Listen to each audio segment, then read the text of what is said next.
এখন আমি প্রাথমিক গণিত চতুর্থ শ্রেণীর 10.4 অনুশীলনী 1 এখান থেকে আমি 4 নম্বরে যে সমস্যাটি রয়েছে এই সমস্যাটির সমাধান তোমাদেরকে করে দেখাবো।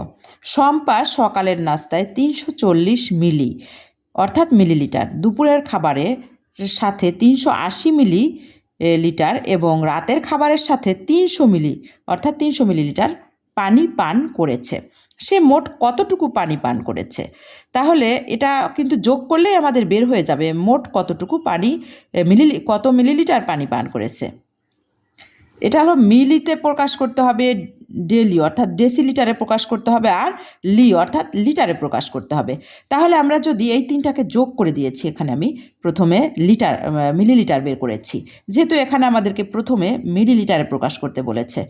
সকালের নাস্তায় পান করেছে 340 মিলি, দুপুরের খাবারে 380 মিলি, এই যে এখানে 380 মিলি, রাতের খাবারের সাথে 300 মিলি, এই 300 মিলি এখানে আমি এনে যোগ করেছি, মোট পানি পান করেছে। তাহলে এখানে যোগ চিহ্নটা দিয়ে দেওয়া ভালো, যোগ করে দিলেই কিন্তু আমাদের মোট কত মিলিলিটার পানি পান করেছে সেটা বের হয়ে যাবে। তাহলে এখানে আমরা যোগটা দেখি, 0 8 8 4 12 2 হাতে থাকে 1, 3 আর 1 4, 4 আর 3 7, 7 আর 3 হচ্ছে 10। তাহলে মোট পানি পান করেছে 1020 মিলি অর্থাৎ মিলিলিটার।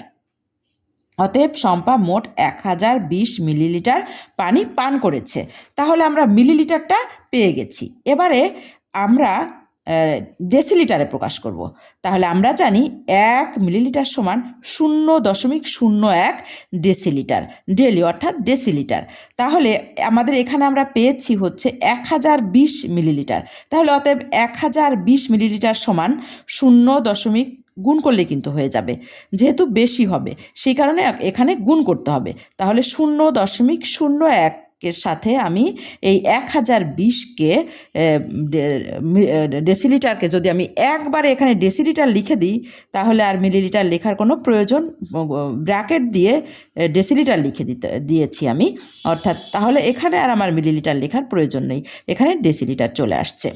তাহলে এবার আমি গুণ করব। এটা যেহেতু একটি ভগ্নাংশ, তাহলে আমরা জানি ভগ্নাংশ পূর্ণ সংখ্যার সাথে ভগ্নাংশ গুণ করতে গেলে কিন্তু এই দশমিকটা কিন্তু বাম সাইডে, এখানে যেহেতু 2 ঘর আগে আছে, এখানে বাম সাইডে 2 ঘর আগে দশমিক বিন্দুটা বসিয়ে দিলেই কিন্তু আমার গুণটা হয়ে গেল। তাহলে আমি সেইভাবে করেছি, এখানে 10.20 ডেসিলিটার।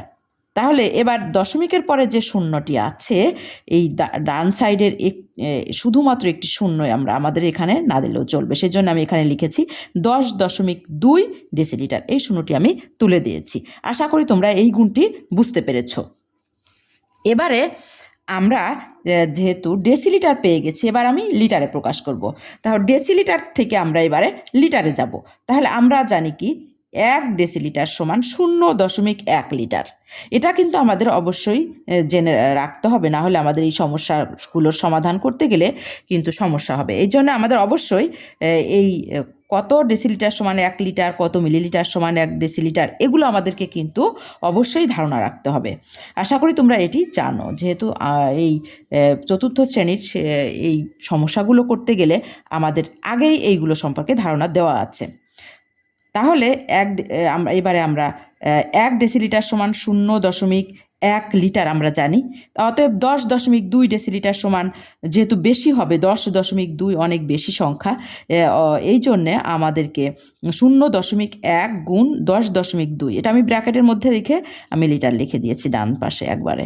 তাহলে আমাদের এবার গুণ একই নিয়মে, যেহেতু একটি ভগ্নাংশ, তাহলে এই দশমিক বিন্দুর 1 ঘর এখানে এখানে ডান দিক থেকে 1 ঘর আগে দশমিক বিন্দু আমাদের আছে 10.2, আরও 1 ঘর এই গুণ করার কারণে 1 দিয়ে 0.1 দিয়ে গুণ করার কারণে আমাদের আরও 1 ঘর আগে, অর্থাৎ 1.02 হবে। দশমিক বিন্দুটা আরও 1 ঘর বামে সরে আসবে। তাহলে এখানে হচ্ছে 1.02 লিটার। আশা করি তোমরা এই গুণটি বুঝতে পেরেছ। অতএব উত্তর হচ্ছে 1020 মিলিলিটার, তারপরে 10.2, এই যে 10.2 ডেসিলিটার, আর হচ্ছে 1.02 লিটার। আশা করি তোমরা বুঝতে পেরেছ। এ ধরনের সমস্যার সমাধান পেতে আমার পেজটিতে লাইক, কমেন্ট, শেয়ার করে পাশে থাকবে। আল্লাহ হাফেজ।